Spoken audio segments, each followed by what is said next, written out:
오늘의 묵상 한 장은 사사기 14장입니다. 오늘도 생명의 말씀과 기도의 능력으로 천국을 실감하는 은혜가 있기를 원합니다. 1절 내용을 통해서 보면은 삼손이 딥나에 내려가서 거기서 블레셋 사람들의 딸 중에서 한 여자를 보고 그랬습니다. 여기에 첫 번째 우리가 조금 더 관심 있게 볼 단어는 삼손이 딥나에 내려가서 이렇게 표현을 하고 있습니다. 오늘 이 본문을 이해하기 위해서는 우리가 지난 시간 13장 내용에서 살펴본 내용을 배경으로 오늘 이 본문을 살펴보면 조금 더 하나님의 의도를 선명하게 살펴볼 수가 있겠습니다. 자, 13장 24절 여인이 아들을 낳음에 이름을 삼손이라 하라. 그리고 아이가 자라매 여호와께서 그에게 복을 주시더니 그랬습니다. 자, 삼손에게 하나님께서 태어날 때부터 두 가지 이런 은혜가 주어졌다. 24절에 이렇게 말씀을 하고 있죠. 그 첫 번째가 그 아이가 자라매 여호와께서 그에게 복을 주었다 이렇게 말씀을 하고 있어요. 그러니까 지금까지 우리가 이런 많은 사사들을 이렇게 살펴보면서 사실은 한결같이 약하고 또 뭐예요? 흠이 있는 그런 어떤 자를 우리 하나님께서 들어 쓰셔서 그들을 통해서 이스라엘의 그런 여러 가지 어려운 그런 위경 속에서 구원해 내시는 하나님의 은혜를 우리가 살펴봤습니다. 그런데 삼손은 태어날 때부터 차이가 있어요. 삼손은 어떻게 태어났습니까? 수태 고지를 통해서 하나님께서 아이를 주겠다라고 미리 부모에게 고지하면서 태어났는데 태어날 때부터 어떻게 해요? 나실인으로 구별된 자입니다. 자, 그렇기 때문에 이제는 지금까지 사사와 비교할 수 없는 이 삼손의 경우에는 얼마나 사실은 기대가 되어질 만한 그런 어떤 인물인가 하는 그 내용들을 이렇게 살펴봐요. 그래서 13절 내용을 보면은 수태고지 이후에 이 마누아와 그리고 끝까지 이름이 밝혀지지 않는 그 안에 계속해서 이제 이 아이를 어떻게 교육할까요? 어떻게 교육할까요? 계속 묻고 답하는 그런 내용 가운데 오늘 삼손이 잉태되고 이름이 부여되고 하나님은 그에게 복을 주었다. 뿐만 아니라 25절 내용을 보면은 소라와 에스다올 사이 마하네단에서 여호와의 영이 그를 움직이기 시작하였더라. 태어나자마자 복을 받고 또 동시에 하나님의 영이 움직이기 시작하는 이런 놀라운 그런 어떤 역사가 삼손에게 지금 주어져요. 그러면 13장 1절부터 마지막까지 내용을 보면은 삼손에 대한 그런 독자로 하여금 기대치가 있지 않겠습니까? 그런데 그가 먼저 활동하는 그 첫 출발점이 14절 삼손이 딥나에 뭐 했다는 것? 내려갔다는 것. 이 내용을 지금 첫 동사로 지금 사용하고 있습니다. 자, 그러면은 이 내용을 5절도 보시죠. 5절에도 삼손이 그 부모와 함께 딥나에 내려갔다.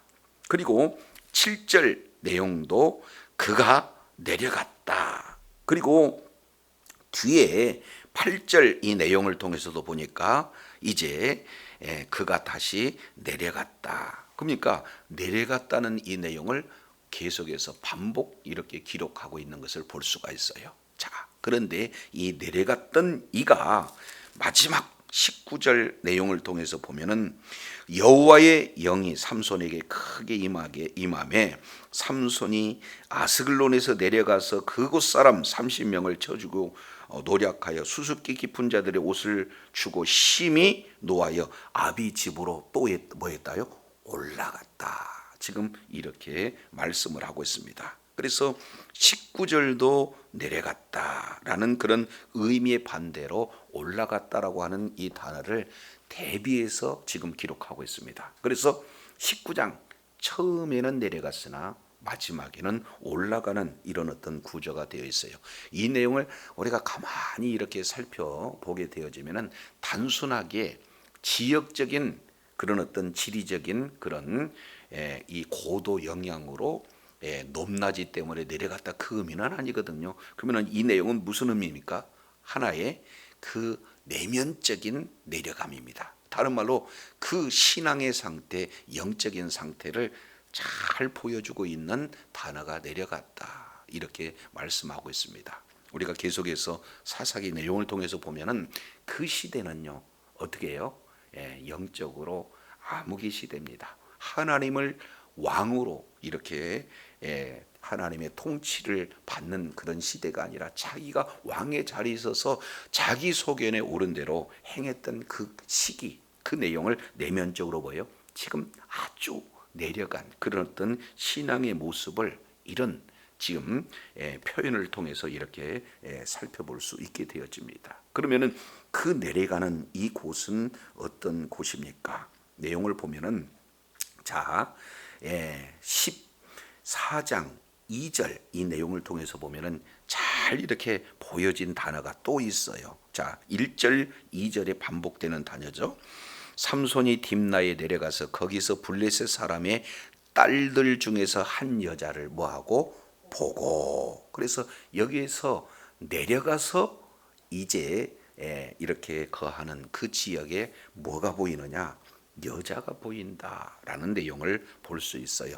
정욕에 지금 눈이 띄어지는 것이고 그곳은 바로 이런 하나의 큰 음란 문화가 있는 그곳으로 사람이 지금 내려가는 이런 어떤 모습을 이렇게 보여주고 있습니다. 자, 그런데 2절 똑같아요. 올라와서 자기 부모에게 말하여 이르되 내가 딥나에서 블레셋 사람의 딸들 중에 한 여자를 뭐했사오니 보았사오니. 1절에도 보고 2절에도 보았사오니. 그래서 결국 지금 딥나에서 관심을 끈 한 단어는 뭡니까? 블레셋 딸 중에 한 여자라는 것이 계속 강조되고 있습니다. 그래서 이제는 주신 사명을 감당하지 못하고 망각해요. 그리고 아내를 삼게 해주세요. 결국에는요, 사실은 이런 정욕에 의한 그런 어떤 시선을 지금 계속 강조하고 있습니다. 자, 이런 사실에 대해서 3절 그의 부모가 그에게 이르되 내 형제들의 딸들 중에서 내 백성 중에서나 어찌 여자가 없어서 네가 할례 받지 아니하는 블레셋 사람에게 가서 아내를 맞으려 하느냐 하니, 삼손이 그 아버지에게 이르되 내가 그 여자를 뭐하오니 좋아하오니. 그러면 내가 그 여자를 좋아하오니, 이 내용은 원문 내용을 살펴보게 되자면은 내 눈에 오라 보입니다. 조금 더 직역한다면 첫눈에 내 마음에 쏙 들었습니다. 여기에 새 번역의 내용이거든요. 그러니까 여기서도 내가 그 여자를 좋아했다, 그 얘기는 내 눈에 오라 보였습니다. 지금 이렇게 해서 여기도 똑같이 반복된 단어가 뭡니까? 봤다라는 그런 어떤 내용이에요. 그래서 이제 이 여인의 외모를 바라보고 정욕적인 눈을 바라보고 이방인, 특히 부모의 만류, 할례 받지 않는 그런 자를 아내로 취하려느냐 하는 그런 만류, 책망에도 불구하고 뭐 하고 있어요? 이제 아내를 취하고자 하는 그런 내용입니다. 그러면 이스라엘의 결혼 문화를 살펴보게 되면은 이 아내를 취하는 문제가 당사자에게 있습니까? 아니면은 부모의 허락하에 이 일이 이루어져야 되는 거예요?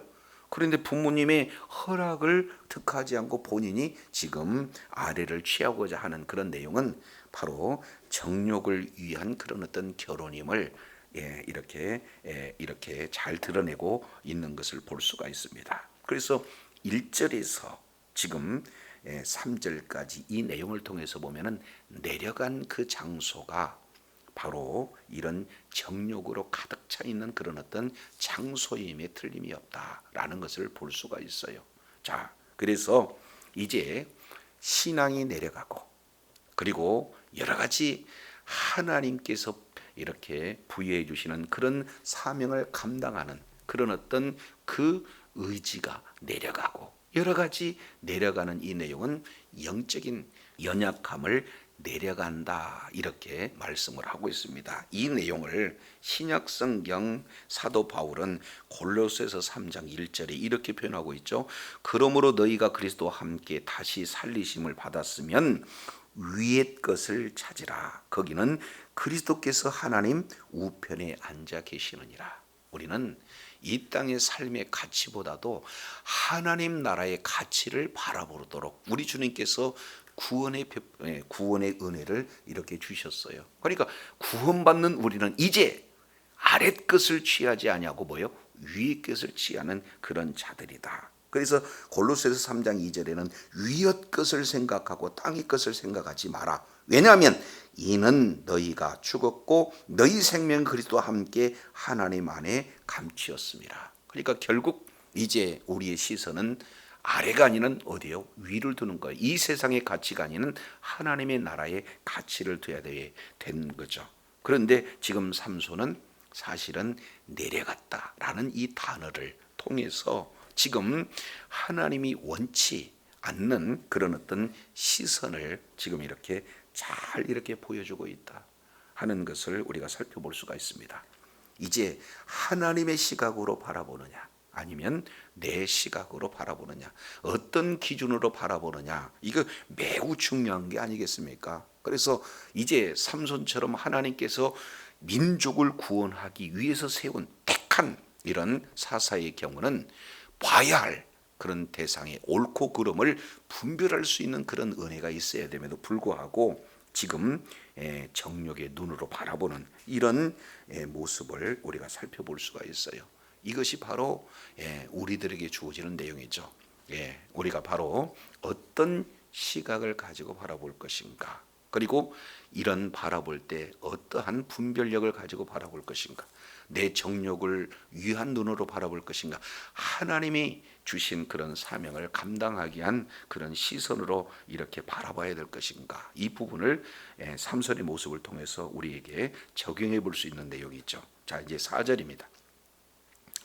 4절, 그때에 블레셋 사람이 이스라엘을 다스리는 까닭에 삼손이 틈을 타서 블레셋 사람을 치려 하였으나 그의 부모는 이 일이 여호와께로 나오신 것인 줄을 알지 못하였더라. 나름대로요, 지금 삼손은 계획이 있었죠. 삼손이 틈을 타서 블레셋 사람으로 치려 하였음이나, 이렇게 얘기하는 것은 삼손이 뭔가 블레셋 사람을 치고자 하는 주체가 삼손으로 잘못 오해할 수 있어요.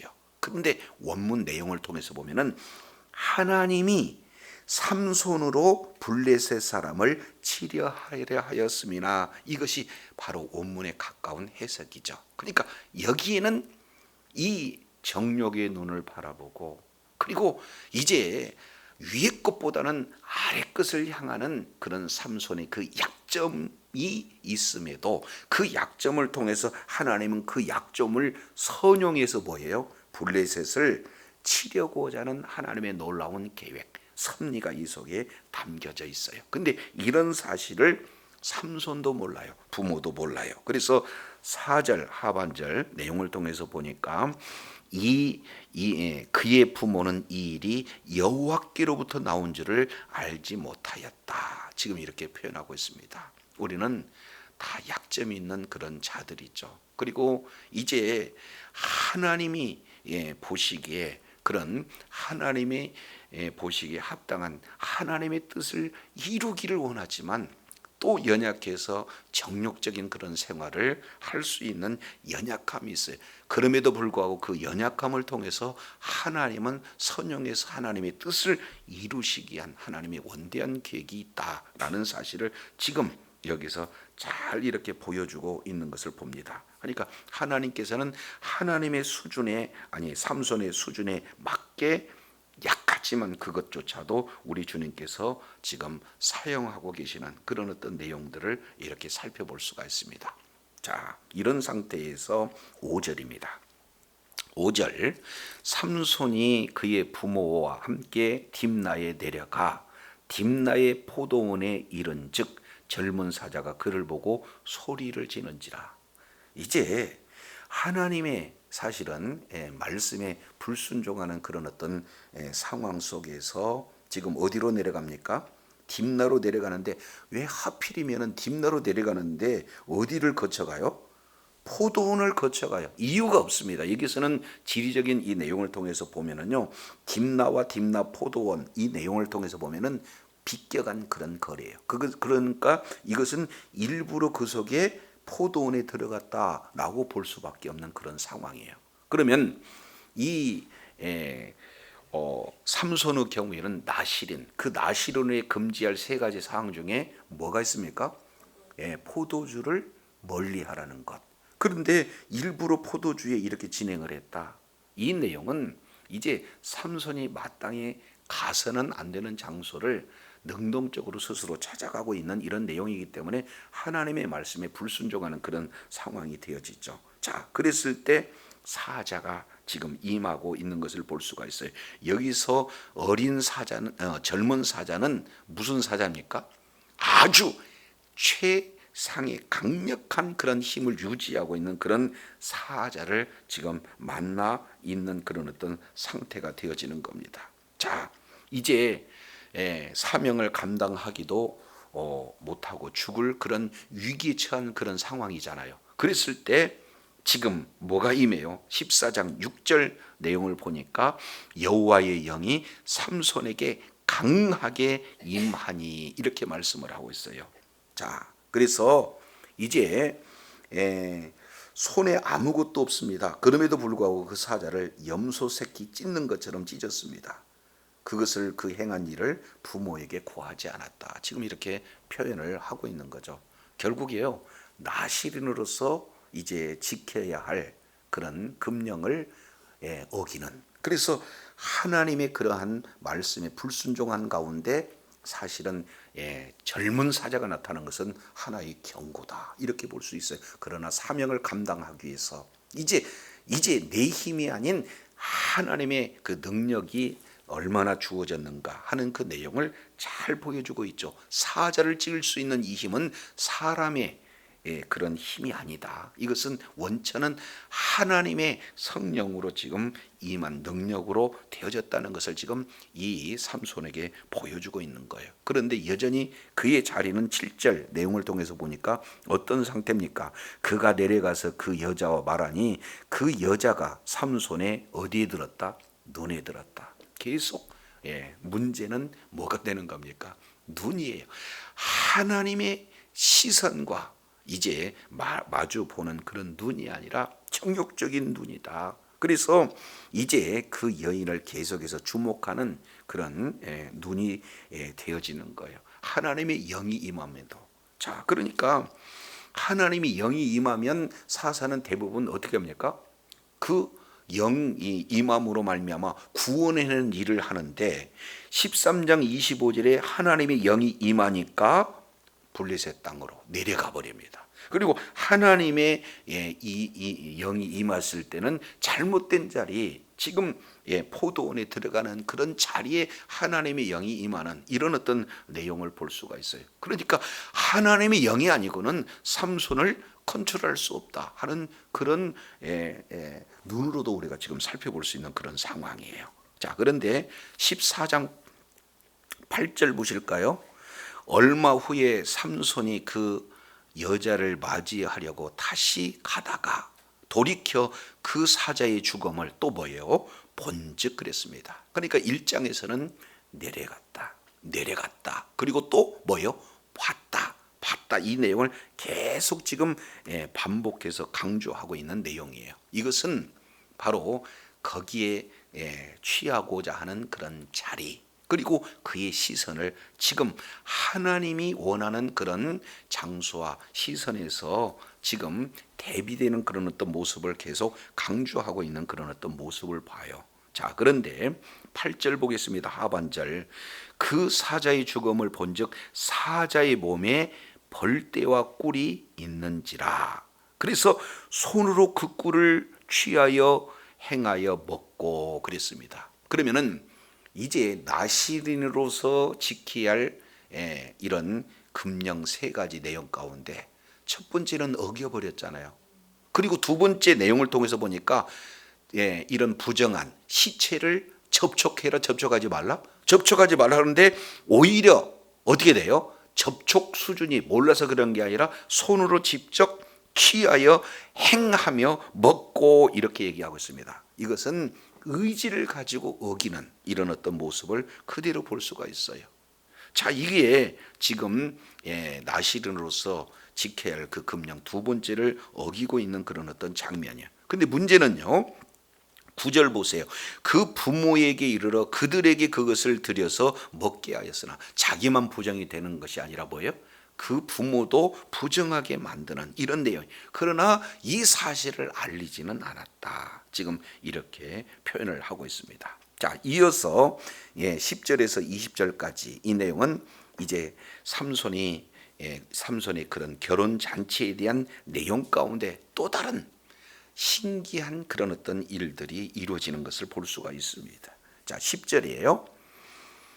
삼손의 아버지가 여자에게로 내려가매 삼손이 거기서 잔치를 베풀었으니 청년들은 이렇게 행하는 풍속이었습니다. 그러면 결국 여기에서 이제 지금 결혼을 사실은 주도하고 있는 그 주어가 누굽니까? 삼손이 거기서 잔치를 배설하였다. 지금 이렇게 표현을 하고 있는 것을 보아서 삼손이 이것을 주도하고 있는데 지금 주도하고 있는 그 삼손의 결혼이 결국에는 말씀에 합당한 풍속을 따르는 내용인가, 아니면 이렇게 행하는 풍속이었으니까 블레셋 풍속에 따르는 거예요. 그러니까 이제는 사실은 여호와의 문화를 이제 통해서 우상 문화를 바꾸는 데 주도적으로 지금 이렇게 사역을 해야 마땅하는데도 불구하고 오히려 지금 어디를 따라가고 있습니까? 여호와의 문화가 아닌 블레셋 그런 어떤 문화 속으로 들어가는 그 삼손의 그런 어떤 모습들을 이렇게 보게 되어집니다. 그러면 여기서 잔치를 배설했다 하는 이 내용 10절 내용을 통해서 보면은 여기에 잔치를 베풀었으니 베풀다의 원문 이 내용을 통해서 보면은 여기에 마시다 라는 뜻에 있어서 이 술이라고 하는 이 단어가 이 뭡니까? 베풀다라는 이 속에 담겨져 있어요. 그러니까 이제는 포도원에 간 것이 아니라 어떻게 되는 거예요? 술 자체가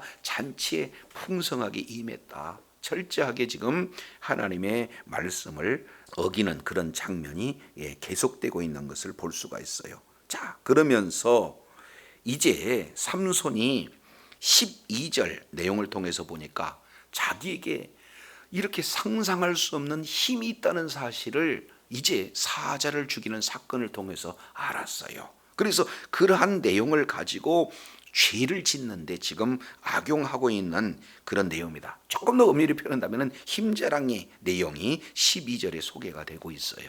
삼손이 그들에게 이르되 이제 내가 너희에게 수수께끼를 내리니 잔치하는 이래 동안에 너희가 그것을 풀어 내게 말하면 내가 배옷 30벌과 겉옷 30벌을 너희에게 주리라.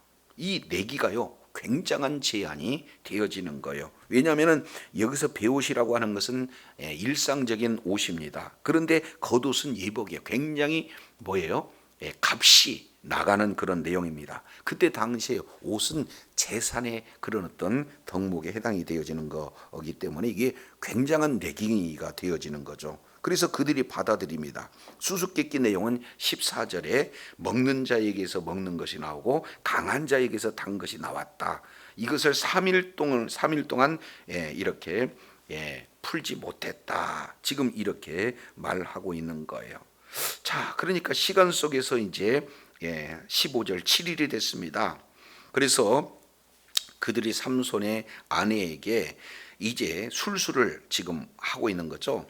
너는 내 남편을 깨어라. 그리고 수수께를 우리에게 알게 하라. 그러지 않으면 너와 내 집을 불살이라. 그러니까 블레셋 사람들은 굉장히 지금 잔인한 그런 민족의 모습을 단편적으로 수수께끼 풀 수 있도록 이렇게 남편을 유혹해서 가르쳐 주지 않으면 불태워 죽이겠다는 거예요. 이것이 실제 그들의 지금 이 모습인 거거든요.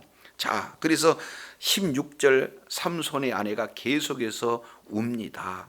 그런데 우는 내용 가운데 나를 미워할 뿐이요 사랑하지 않는다 하면서 우리 민족에게 수수께끼를 말하고 그 뜻을 내게 풀어주지 않는다. 지금 이렇게 표현하고 있습니다. 그러면 결국 신명기 7장 이 내용을 통해서 보면은 가나안 땅에 들어가는 이스라엘 백성들에게 주신 사명은 뭡니까?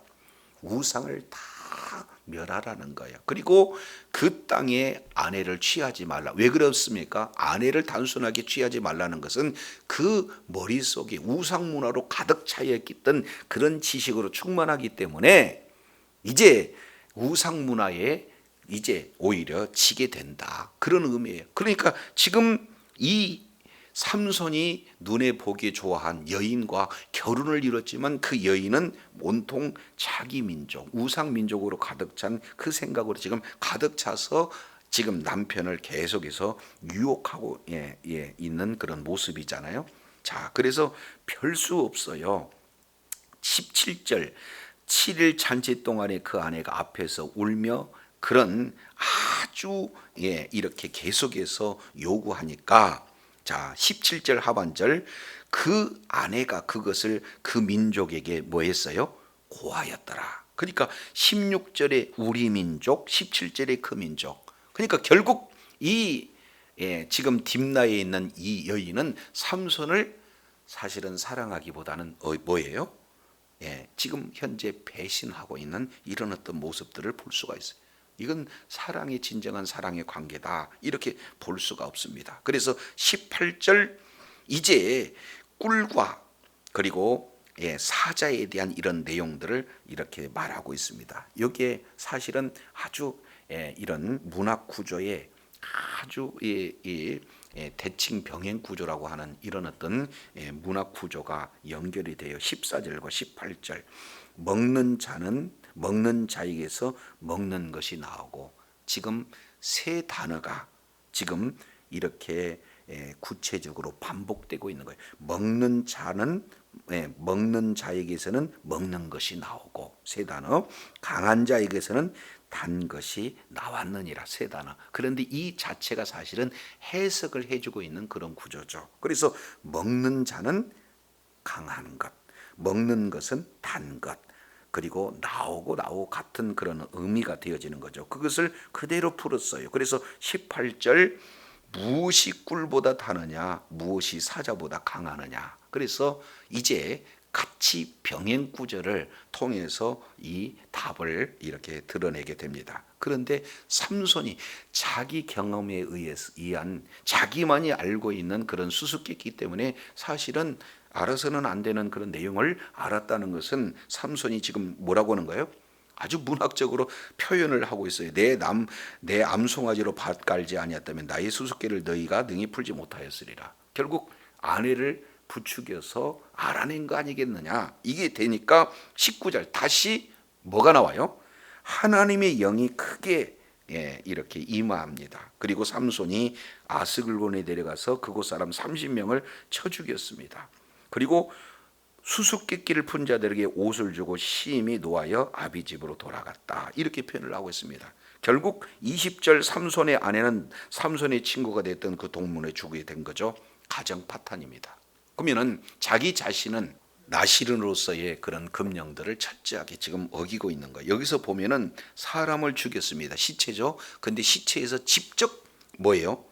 손으로 옷을 벗겨냅니다. 그러니까 시체에 접촉하게 되어지는 거죠. 그렇기 때문에 죄악이 더 아주 이렇게 구체적으로 짓는 이런 모습들을 그려내고 있습니다. 자, 그러면 이런 내용을 통해서 우리가 여러 가지 많은 내용들을 이렇게 살펴봤지만 장소적인 측면이에요. 우리가 이제 늘 하나님 보좌 앞에 늘 시선을 우리 하나님께 고정해야 이렇게 됨에도 불구하고 이 땅에 가치를 두게 됐을 때 이제 이런 하나님의 뜻을 그에 합당한 결실을 맺지 못한다는 것 우리가 살펴볼 수 있죠. 그리고 이제는 우리가 볼 것과 봐서는 안 되는 이런 내용을 바로 정욕적인 눈보다는 하나님의 시선으로 바라볼 수 있는 이런 분별력이 우리들에게 요구가 되어지는 거죠. 그리고 나시린으로서 우리는 하나님 앞에 바쳐진 존재 아니겠습니까? 예수님의 피의 값으로 산 존재이기 때문에 우리는 내가 내 소유가 아니고 뭐예요? 하나님의 소유가 되는 거예요. 그것은 이제 고린도 후서 6장 19절 20절 이 내용을 통해서 살펴보면은 피의 값으로 산 우린 존재이기 때문에 우리를 하나님 앞에 거룩한 존재로 드릴 것을 지금 이렇게 말씀을 하고 있습니다. 그래서 고린도전서 16장 19절 너희 몸은 너희가 하나님께로부터 받은 바 너희 가운데 계신 성령의 전인 줄 알지 못하느냐. 너희는 너희 것이 아니라 값으로 산 것이 되었으니 그런즉 너희 몸으로 하나님께 영광을 돌리라. 그렇습니다. 이제는 처한 모든 곳에서 부정한 것과 구별된 그런 어떤 삶으로 하나님께 영광 돌리는 그런 어떤 삶을 살 것을 사도 바울은 이렇게 말씀을 하고 있어요. 그래서 에베소서 4장 1절 내용을 보면 부르심을 입은 부름에 합당하게 살아라 이렇게 권면하고 있습니다. 오늘 하루의 삶의 여정 속에서 이제는 정욕적인 눈이 아닌 하나님의 시선으로 바라보고 우리 있는 그 자리가 늘 보좌 앞에 이렇게 담대히 나가는 예배자의 그런 어떤 삶을 살 뿐만 아니라 모든 삶이 이 세상과 구별되진 하나님께 영광 돌리는 복된 그런 삶의 자리에 있어서 하나님 앞에 끝까지 의로운 병기로 쓰임받는 주의 사랑하는 자녀들이 되시기를 예수 이름으로 축원합니다. 기도하겠습니다. 하나님 아버지, 오늘 삼손이 이제는 성령 충만함으로 이제 주의 사명을 감당하고자 할 때에 하나님의 뜻보다는 자기의 정욕적인, 그래서 하나님의 말씀을 순종하기보다는 오히려 말씀에 불순종하는 그 길을 걸었고 결국에 정욕으로 인하여 가정이 파탄이 되어지고 그리고 금령 자체를 하나씩 철저하게 어기는 어리석은 그런 자리에 있음을 우리가 살펴보면서 이제 우리가 정말로 이 세상의 가치보다는 하나님의 나라의 가치를 더 귀하게 여기고 성령 충만함으로 내 뜻을 이루는 것이 아니라 이제는 성령의 지배돼서 하나님의 말씀에 순종하는 자리에 있으므로 하나님 앞에 끝까지 존귀하게 쓰임받는 그런 복된 자리에서 하나님의 보시기 아름다운 결실을 맺고 주님께 영광 돌리는 그런 복된 삶이 되어지도록 은혜를 더하여 주시옵소서. 우리 구주 예수 그리스도 이름으로 기도드립니다. 아멘.